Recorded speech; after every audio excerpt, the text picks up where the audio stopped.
Subarnapur vigilance जाल चक्षु doctor Sanjeev कर सुवर्णपुर जिला मुख्य चिकित्सालय चक्षु डाक्तर संजीव कुमार कर मोतियाबिंदु अस्त्रोपचार 5,500 टंका लांच नेउथबा बेले धरिला सोनपुर विजिलेंस टीम। प्रथमे से डिमांड करथिले परे से पैसा नबा बेले धरा पड़िथिले।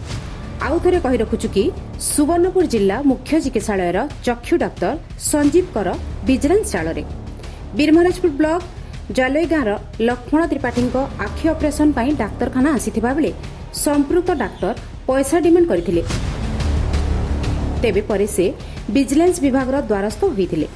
लक्ष्मण चक्षु ऑपरेशन पर एही टंका देइथिबा सूचना मिलिछि। एबे डाक्तर संजीव करंक बलांगीर सुरपड़ा स्थित निजर बासभवन और सोनपुर सहर स्थित बासभवन रे विजिलेंस रेड चलिथिबा नै सूचना देइछि विजिलेंस विभाग। Bureau report Odia news today.